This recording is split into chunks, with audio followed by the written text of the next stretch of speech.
In this video, I'd like to show you a couple projects you can do with the GamePad that are very simple and easy to follow. So to start off, I'm going to use a new sketch for the Arduino. And I'm just going to call this one button LEDs. You can call it whatever you want it to be. And I'm going to start off by defining the required functions for Arduino, which are the void setup and the void loop.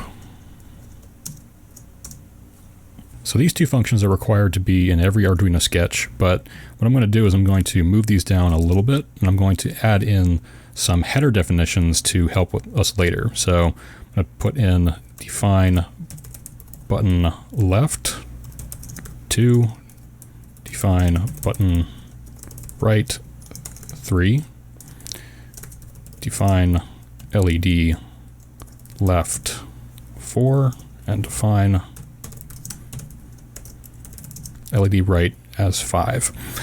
So now we can use these labels instead of putting these numbers in, which makes it a bit easier to read. So for this first sketch, what I want to do is have it so that when you press one of the buttons, the corresponding LED on top of that button will light up. So to make that possible, first we need to do is we need to set the LED pins to output. So we do PinMode LED left output and PinMode LED right output. So this will make the pins that attach to the LEDs outputs. So now what we want to do is we want to have it so that when we press the button, it's going to turn on the LED that's above it. But on this board, it's a little bit more complicated because the buttons are actually inverted. So when you press the button, the signal is actually going from high to low and not low to high.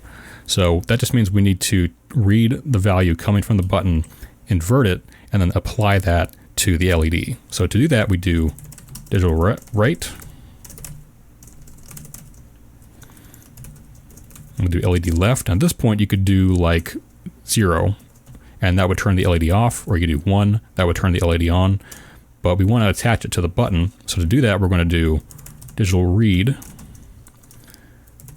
button left. So now when it reads the state of this button, it's going to return either 1 or 0. And it's going to apply that value to the pin with the LED. But remember, it's inverted. So we need to invert this digital read function right here so we get the opposite of what it actually is. And to do that, we just do a single exclamation point, and that will take whatever value it reads and invert it.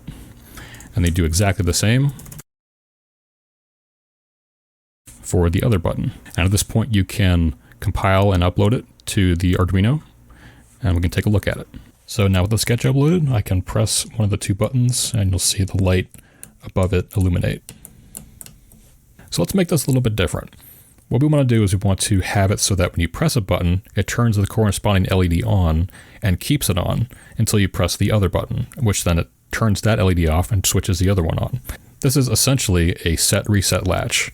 So when you press one button, it's going to enable one of the outputs and turn the other one off, and then hold that state until you press the other button. And pressing the same button multiple times doesn't change the output state.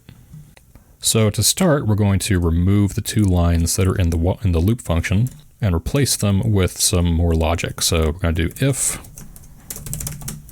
digital read the left button.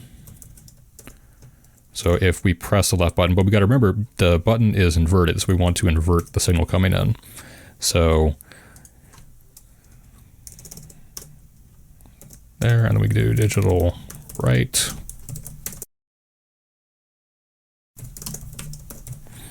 Okay, so what this will do is when you press the left button, it'll turn the left LED on and turn off the right LED. And now we're going to do the same function. Basically, we can just copy paste it. And we're just going to change some of this. So this is now going to be for the right button. And we want the signals to switch if we press the right button. So we're going to make this low and make this one high. And at that point, you can just compile and upload the program, and we can take a look at it. So now with this new sketch, when you press one of these buttons, the corresponding LED over top of it will stay on until you press the other button. Then that LED will switch and turn off this LED. So this is basically a set reset latch. So those are some pretty simple examples you can do with the GamePad. In the next video, we might try and go into how to display things on the screen and move like a ball around. It requires a bit more code to do that, so I'll leave that for a different video.